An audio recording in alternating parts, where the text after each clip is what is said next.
Hello guys, today I have a Lamzu Atlantis Mini Champions Edition review for you. With this version of the Atlantis Mini there are 4 differences, those being the click switches, the wheel encoder, the sensor and the polling rate, but we will get into those details later. Full disclosure, I did get this mouse secondhand, so I do not have the original grips and skates, and honestly I don't mind as I never installed grips in mice. The previous owner may or may not have left their mark on the clicks, and we will get into it. Other than that, there is the 1K dongle and adapter, and the cable which is pretty stiff, about the same as the Logitech rubber cables, which is usable but suboptimal. You can also see I have a 4K dongle that the previous owner included, which you have to buy separate. They also include a carrying pouch.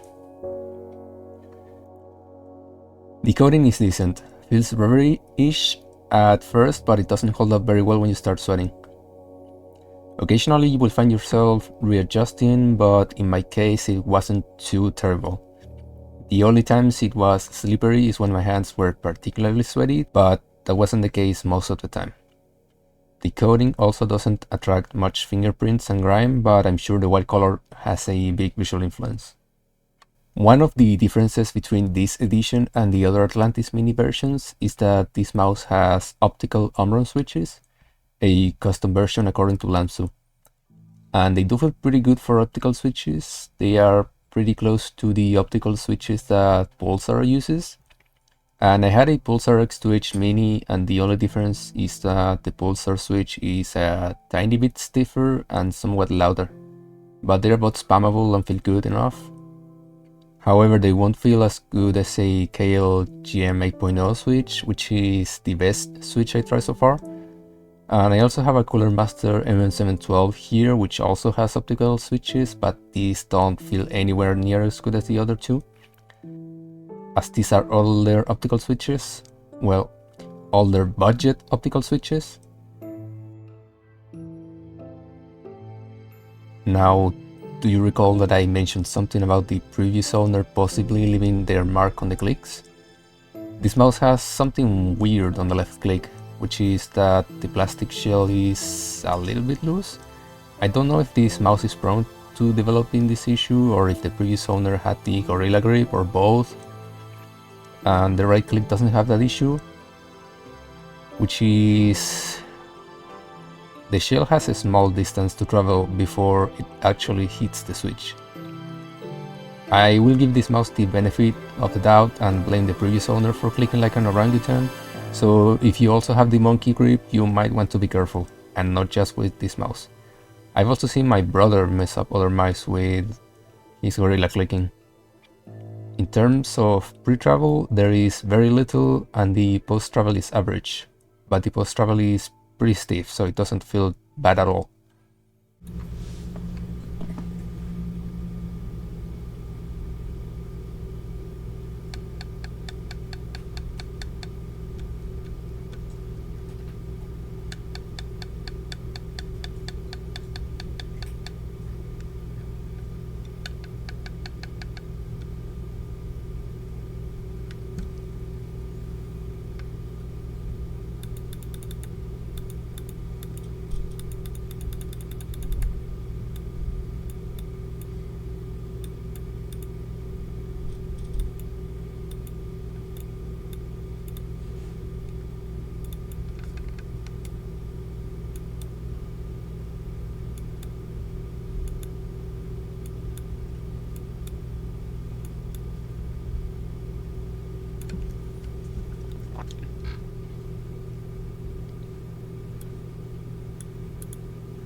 Now, the scroll wheel feels average. The steps are decently defined, but they could be better defined, like the Pulsar X2H Mini I used to have.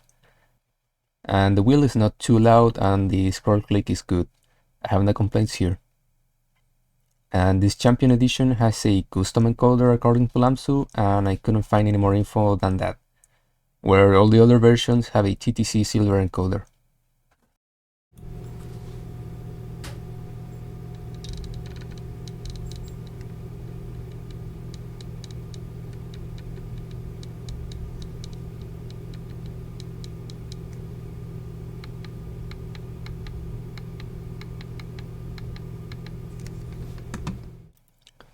The side buttons have low to average pre-travel and average post-travel, and they have good definition and are positioned well for my hands, but they are a little bit on the stiffer side.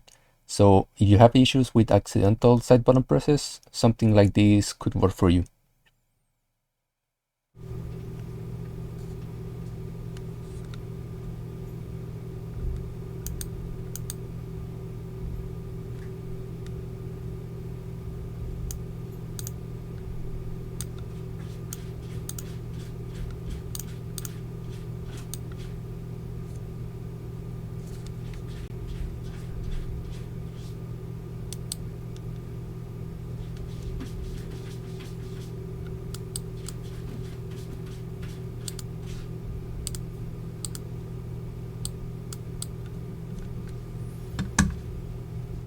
Ignoring the potential click issue, this mouse has a solid build quality.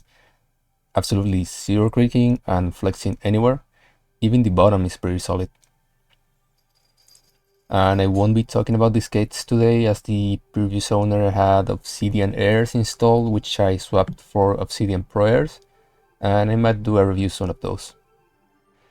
The sensor is one of the other differences between this version and the others, with this one having a 3950 and all the others having a 3395. Would I be able to tell a difference? Hell no, but the sensor does have a 0.7mm LOD, which is nice. And I haven't had any spinouts or tracking issues on a glass pad, so it passes the glass pad test for me. So far, the only mouse I have had issues with on glass pads is the GPX, but even then they were pretty rare, like once every 2 days. The weight of this mouse is advertised at 51 grams, give or take 2, and that's also a difference with the other versions, where the OG versions weighed 57 grams, but all the others are also 51 grams.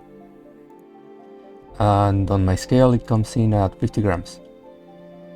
The balance seems to be right in line with the sensor, which is what most people would prefer, but personally if I could choose I would set the balance slightly in front of the sensor because it would line up better with where I place my fingers. However, a middle balance is perfectly fine for me and I have no serious problems with that.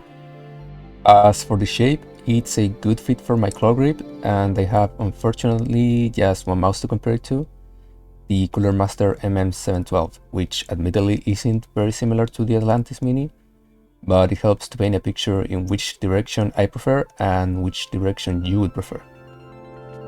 The Atlantis Mini has the hump more towards the middle, so the angle is less aggressive. I had tried a similar shape before with the Ninjutsu Sora, which is very similar but bigger. This style didn't sit right with me in a bigger version, but on the smaller Atlantis Mini I've been preferring it in terms of comfort over these more aggressive humps that have remained my favorites for a long time.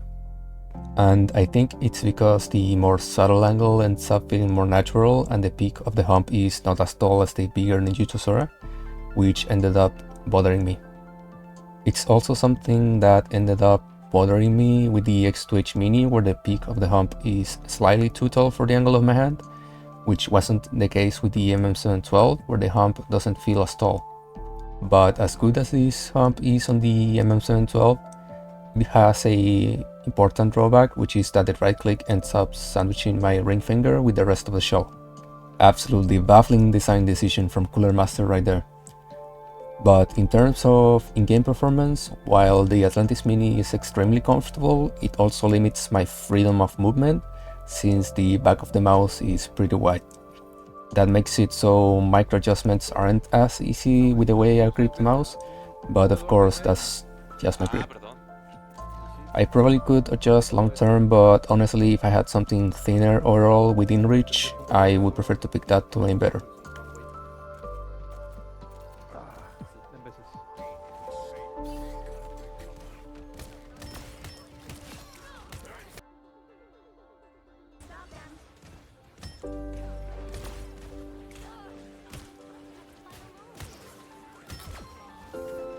And here is a comparison between the shapes. As you can see, the Lamzu is pretty thin at the grip width, but very wide at the back in comparison.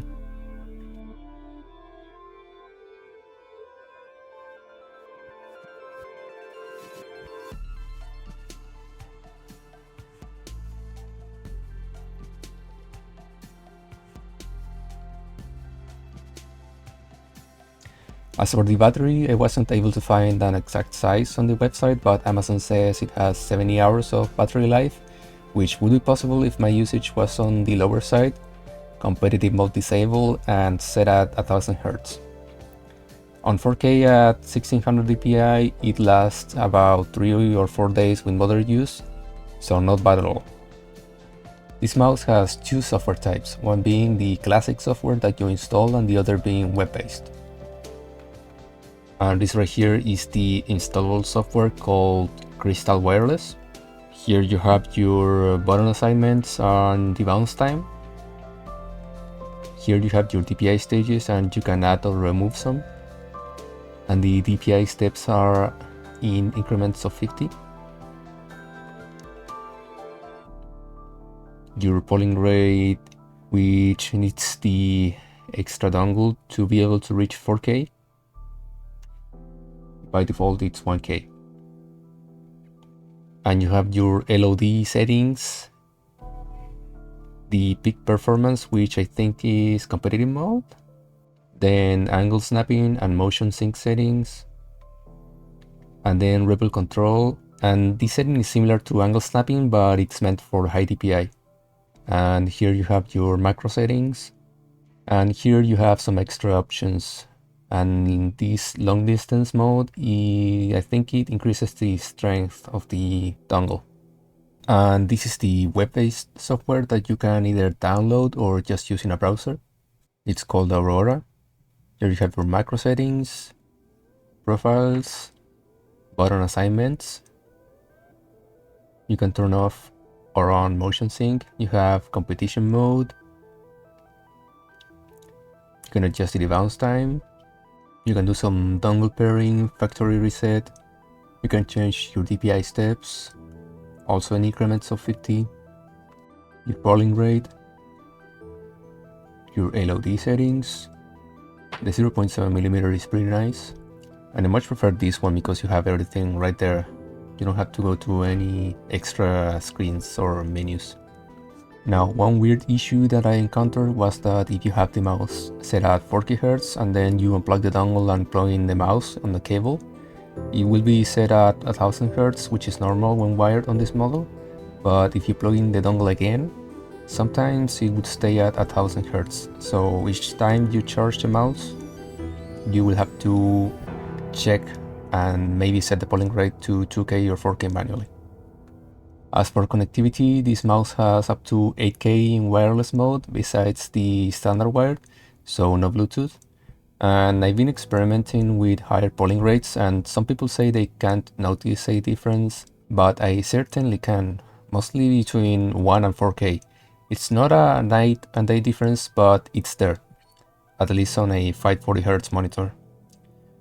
Where you can notice the difference is when you are moving the mouse side to side, trying to track strafing targets, and also on slower movements. You can also notice that the cursor is smoother in the desktop, but that's not very important. When you are moving the mouse in a straight line, especially in game, you won't notice a difference. But I think the higher polling count on smaller and side-to-side movements is absolutely noticeable. From what I can see, it's because when you are moving the mouse side to side, such as when you are right in the middle of a direction change, so right when the mouse is still, instead of the polling rate being, for example, 150 Hz when set at 1000 Hz, if you set the mouse to 4000 Hz, the polling count will be around 500 at that exact moment. And that's a noticeable difference in feel.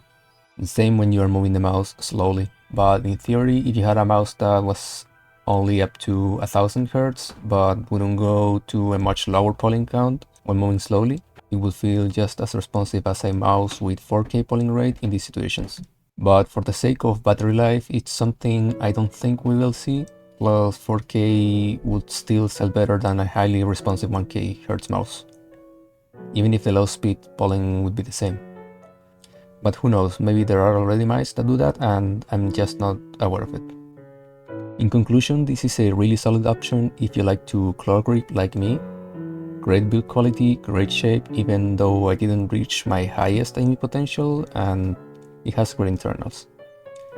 But if you have the monkey grip, you might want to be careful with the clicks. And don't forget to set your polling rate after charging. And that's all for today, and if you liked the video, don't forget to like and sub, and don't hesitate to ask any questions or give any suggestions. Thanks for watching.